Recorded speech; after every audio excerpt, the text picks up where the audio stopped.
네, 알파벳은 강보합권에서 움직이고 있고요. 3대 지수 여전히 상승불 이어나가고 있습니다. 네, 오늘 시장 대응에 필요한 내용들 체크해 볼게요. 글로벌 인사이트 시간인데요. 오늘은 그레너리 투자자문 이완수 대표 모셨습니다. 대표님 안녕하세요. 네, 안녕하십니까. 네, 반갑습니다. 자, 오늘의 주제 바로 말씀드려 볼게요. 자, 하반기 증시 상승 모멘텀 연준의 금리 인하입니다. CPI 발표를 앞두고 조금 높은 수치가 나올 수도 있지 않을까 저도 그렇죠. 약간 걱정을 했었는데 네. 뭐 예상치에 부합하는 정도로 나오면서 어느 정도 시장은 안도하는 것 같더라고요. 그 수치를 보면 사실 뭐 이렇게 딱히 만족스러운 수치는 아니거든요. 네. 그런데 해석에 있어서는 조금 더 긍정적인 해석이 좀 커졌던 것 같아요. 네. 왜냐하면 지지난주에 나왔던 근원 PC 지수라든지 뭐 그냥 PC 지수 같은 경우에는 생각보다 전망치보다 한 0.1%포인트가 더 높아지면서 상호관세에 대한 우려감이 되게 높아졌거든요. 네. 근데 어제 나온 이제 소비자 물가 지수 CPI 7월 달을 보면은 2.7% 상승입니다. 이건 6월 달하고 똑같고요. 하지만 시장 전망치인 2.8%에 비해서는 좀 낮게 나왔습니다. 하지만 이제 근원 CPI 지수 같은 경우에는 7월 달에 한 3.1% 상승인데요. 이것은 전달의 2.9% 상승과 시장 전망치 3.0% 상승을 모두 사실 다 상회를 했어요. 이렇게 놓고 보면은 이게 뭐 어떤 의미야 이렇게 될 수도 있어요. 그런데 사실 이제 품목별 그 내용들을 잠깐 뜯어보면은 네. 거기서 뭔가 좀 해답이 있다라고 지금 보실 것 같아요. 보면 될 것 같아요. 뭐냐면은 품목별로 보면은 운송 서비스하고 의료 서비스가 0.8% 전달에 비해서 상승을 했고요. 그 다음에 주거비가 0.2% 상승. 네. 그 다음에 이제 상호관세에 가장 큰 영향을 받을 걸로 생각하는 신차 가격은 거의 똑같았어요. 움직임이 네. 없었어요. 마지막에 에너지 가격은 한 1% 넘게 좀 떨어졌거든요. 그러니까 쉽게 해서 주거비라든지 운송이라든지 의료비 같은 경우에는 사실 관세하고는 상관이 없어요. 이건 뭐냐면은 시장 자체 의료 비용, 이 금리 비용이 높았을 경우에 나올 수 있는 그러한 인플레이션이거든요. 그러니까 쉽게 해서 여태까지 트럼프가 주장한 거죠. 봐라, 왜냐하면 금리를 안 내리니까 네. 결국은 인플레이션이 높게 나오는 거다. 관세 문제가 아니다. 이렇게 지금 얘기가 된 거죠. 네. 그러다 보니까 결국 이제 어떻게 보면 뭐 파월 탓이네 시장은 다 이렇게 보는 거죠. 그리고 트럼프 행정부의 어떤 손을 들어주는 딱 계기가 된 겁니다. 물론 이제 두 번째 이슈가 있어요. 뭐냐면은 지금 상호관세가 8월 8일부터 이제 시행이 되면서 네. 실효 관세율이 18%까지 올라갔습니다. 그러니까 작년 말에가 한 2.5%였는데 지금 6배가 올라갔거든요. 그런데 아직까지 7월 달까지는 10% 보편관세만 부과가 되고 있었어요. 그렇다 보니까 10%니까 아직 18% 부과가 안 됐으니까 조금 더 봐야 되는 거 아니냐 이런 게 얘기가 나올 수가 있겠고요. 네. 또 두 번째는 1분기까지 수입이 엄청나게 늘었습니다. 그걸 갖고 지금 2분기, 3분기 동안 그 재고량을 지금 계속 소진하고 있거든요. 그래서 이제 가격을 지금 행정부가 통제를 하고 있다 이렇게 얘기를 하는데 네. 그럼에도 불구하고 이 정도의 인플레이션율이라면은 아마 트럼프 행정부가 얘기하는 3% 이내에서는 충분히 컨트롤이 가능하지 않겠는가. 예, 그런 얘기가 나오면서 결국 시장은 9월 17일 있을 이제 FOMC에서 기준금리를 내려야 된다. 이제는 내려야 된다. 그 다음에 파월이 뭔가 실기를 했다. 그 다음에 트럼프 쪽으로 손을 들어준 이런 상황이 지금 나오면서 결국은 페드워치에서도 95% 이상 기준금리 인하를 보는 그런 상황으로 치닫고 있다 이렇게 보셔야 될 것 같습니다. 네, CPI 정리해 주셨는데 상품 물가가 정말 생각보다 많이는 안 올랐더라고요. 네. 뭔가 진짜 트럼프가 원하는 대로 그렇죠. 트럼프 말대로 오히려 금리로 인한 인플레가 있을 뿐이지 관세 영향은 아직까지는 좀 없는 것 같다. 네. 이렇게 보입니다. 네, 그렇죠? 맞습니다. 네. 그래서 어쨌든 9월 금리나 95%로 시장이 베팅을 하고 있는데 베센트가 B컷을 자꾸만 촉구를 하더라고요. 맞습니다. B컷 가능할까요? 네, 저는 일단 가능성이 매우 높다라고 지금 보고 네. 있어요. 왜냐하면은 앞에서는 이제 제가 경기 지표를 말씀드렸지만은 사실 FOMC 특히 연준도 하나의 조직이거든요. FOMC에서 이제 금리 결정을 하는데 12명의 이제 표가 있거든요. 표가 네. 있는데 사실은 지금 파월 의장에 대한 이탈표가 벌써 7표가 넘어가 버렸어요. 그럼 반 이상이 넘어갔다는 거거든요. 네. 그러니까 미셸 보우먼 부의장이라든지 크리스토퍼 월러 이사, 그다음에 스티븐 미란까지 뭐 이번에 지명되신 분이죠. 네. 여기다 리사 쿡까지 지금 이사까지 다들 지금 벌써 이제 반기를 들었고요. 그다음에 메리 데일리 샌프란시스코 연은 총재는 3번 이상 인하해야 된다. 그다음에 닐 카시카리 미니애폴리스 연은 총재는 2번 이상 금리 인하. 그다음에 수전 콜리스 보스턴 연은 총재도 이제는 통화 정책을 바꿔야 된다.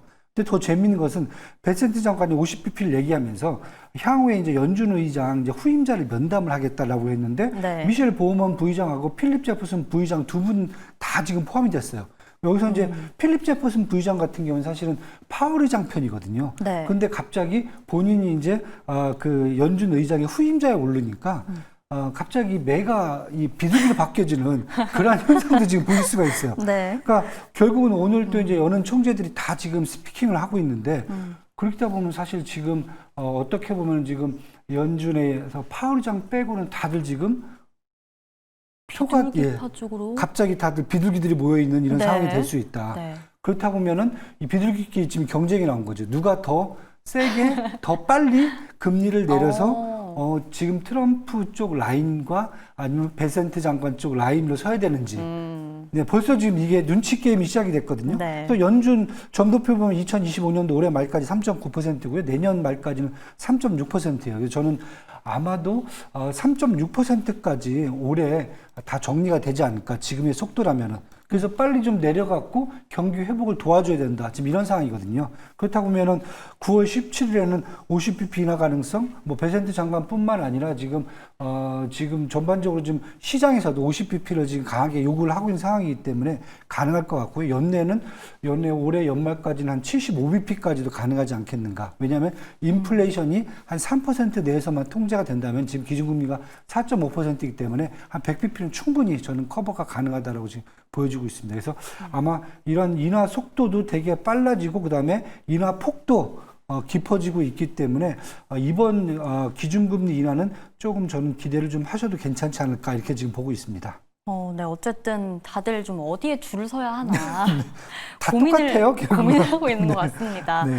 파월 충성파였던 사람도 트럼프로 약간 이동을 하면서 그렇죠. 네. 뭔가 연준 위원들이 비둘기가 모인 듯한 그렇습니다. 이런 모습이 요즘 나타나고 있는데요. 보니까 이 베센트가 차기 연준 의장 10명에서 11명 검토 중이다 오늘 밝히면서 네. 여기에 민간 부문 인사도 막 끼워 넣었더라고요. 맞습니다. 블랙록이나 제프리스 관련된 인사들도 있었는데 민간 부문 인사가 의장이 될 가능성도 있는 건가요? 있죠. 네. 저는 이제 랠리 서머스 같은 경우도 사실은 어떻게 보면 이제 은행 출신이고 네. 뭐 이러다 보니까 가능성이 있고요. 근데 지금 같은 경우에는 제가 보기에는 작전일 수도 있다. 왜냐하면은 시장에도 다 끌어들여 갖고 결국 계속 금리 인하를 압박하는 방법이 되지 않겠는가. 네, 이렇게 지금 보고 있습니다. 왜냐하면 시장에서도 JP 모건이라든지 몇몇 회사는 또 지금 조금 더 이제 그 매파적인 입장을 견지를 하고 있거든요. 그런 쪽도 아마 방향 전환을 유도하는 그런 작전으로 저는 보고 있습니다. 네, 알겠습니다. 어쨌든 시장이 금리 인하 가능성에 크게 베팅을 하면서 어제 랠리를 좀 펼쳤습니다. 그런데 좀 다른 데는 막 오르는 한편 엔비디아는 그냥 보합권에서 머물렀거든요. 연일 좀 시끄러운 뉴스들이 많은 것 같은데 이거 좀 정리 부탁드리겠습니다. 네. 사실 뭐 지금 반도체가 엔비디아뿐만 아니라 AMD도 계속 상승을 하다가 조금 약간 스톱을 했어요. 근데 네. 저는 이게 다른 것보다 시장에서 좀 조정을 받고 더 추가 상승할 수 있는 그런 여지가 있다 지금 말씀을 드리고요. 다른 게 아니라 중국에 대한 그 매출이죠. 매출에서 나오는 그 수익세, 수익에 대해서 15%를 트럼프 행정부한테 납부하는 걸로 지금 얘기가 됐다라고 지금 얘기가 나왔어요. 그러면서 이게 어떻게 보면 엔비디아, AMD의 수익성을 해칠 수 있다 이렇게 얘기를 하는데 저는 좀 반대로 봅니다. 이건 어떻게 보면은 트럼프 행정부 입장이라든지 엔비디아 입장에서 보면은 쉽게 해서 신봤다, 뭔가 세 마리 토끼다 이렇게 네. 지금 보여지고 있고요.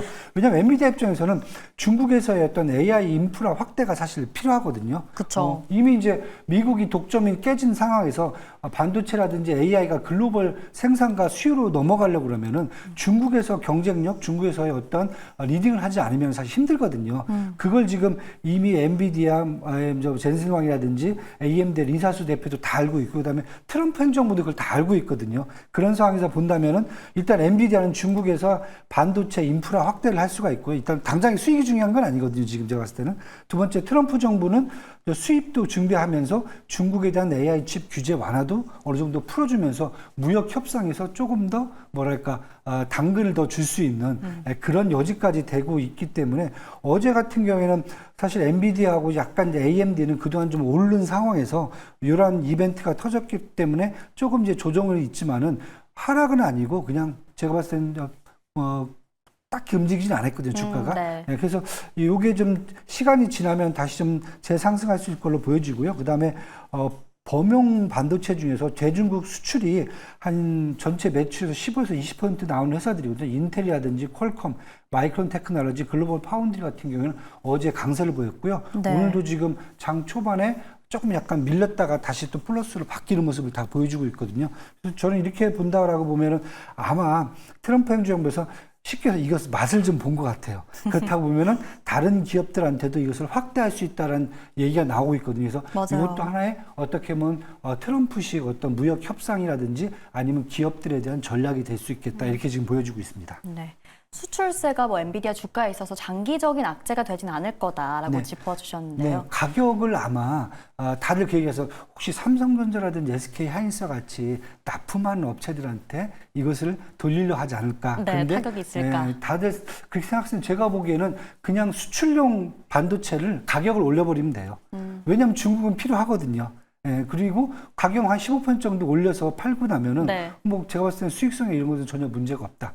그 15%는 그냥 트럼프 행정부로 들어가는 거다.